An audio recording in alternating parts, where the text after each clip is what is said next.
Enjoy the weekend. We'll see you next week. Okay. All right, Peter Barnes in D.C. Well, for more on today's volatile trading and what's next for the markets, joining us, Tobin Smith, chairman of the NBT Equity Group and Fox News contributor from Denver, Colorado. We have Dow Jones columnist Al Lewis. Joining us in Tampa, Florida, Francis Newton, the CEO of Francis Insights. And in Palm Beach, Florida, John Brown, the senior market strategist for Euro Pacific Capital and a former member of the British Parliament. Toby, when you have a down 400 day, we're supposed to have an up 400 day the next day. What happened today? I keep hearing QE3 in my ears somewhere. You know, this is going to be a process. This is a 6 to 8 to 10 week sorting out of what the valuation should be relative to a slower growing economy than we were going to expect to have. Certainly a slower Europe.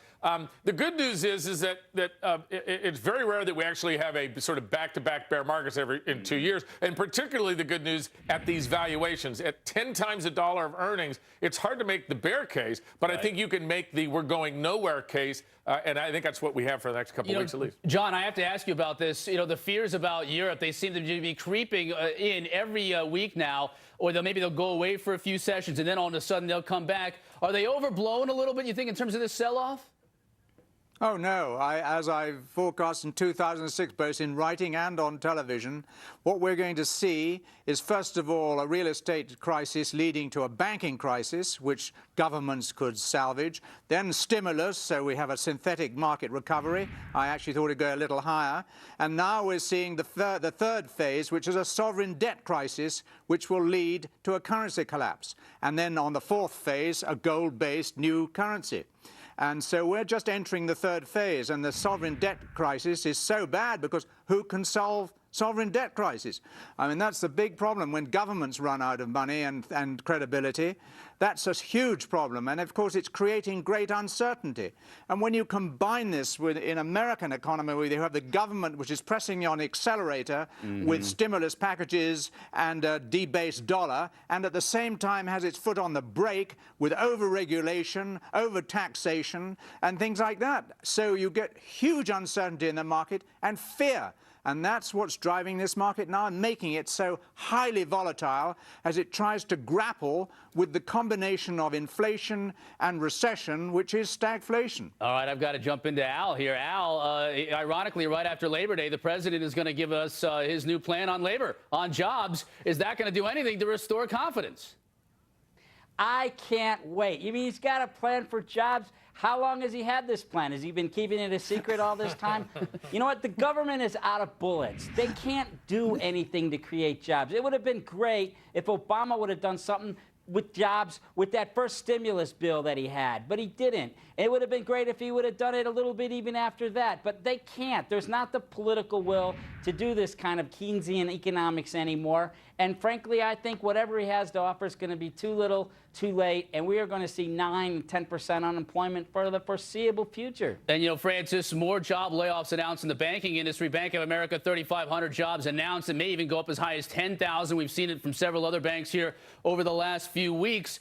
Certainly, is this a sign of the times? I mean, I was asking some people earlier today, who's had a worse month, President Obama or CEO Moynihan at Bank of America? When you talk about everything that's going against him, and then to top it all off, the building, the Bank of America building here in New York was struck by lightning a couple of days ago in a thunderstorm. That's probably a good sign. I think we even have a that picture may take of that the cake. happening. Right, and ironically, that may take the cake. Right, there it is right there. You can see the building being struck by lightning. That's right down the street from our headquarters here. So that wasn't a convenient miss. So whoever was throwing that lightning bolt was aiming for the Bank of America building. But what do you think about the state of our economy when banks are laying people off at the rate that they are?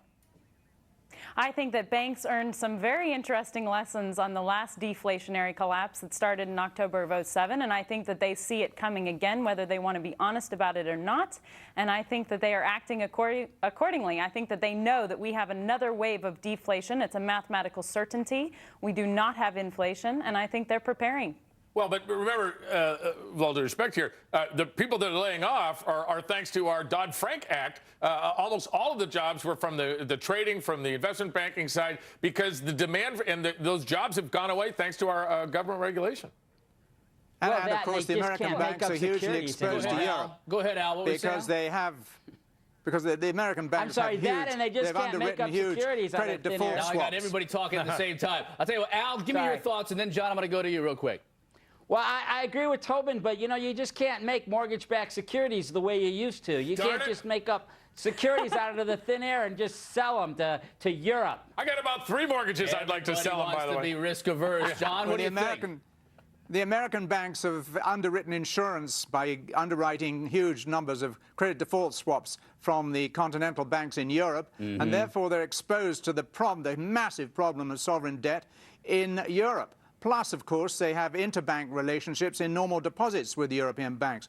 And so what's happening in Europe is of crucial importance to the American banking Well, system, that's- which has now got bigger banks than ever. That's why which we've are got big our to eyes fail. on it, and that's why everyone's buying gold these last couple of weeks. That is for sure. Tobin, That's right. Al, That's Francis, exactly right. John, thank you so much. We're going to check back with you guys a little bit later on. All right, coming up, much more on the markets. Plus, Obamacare suffers a huge loss in the courts. Florida Attorney General Pam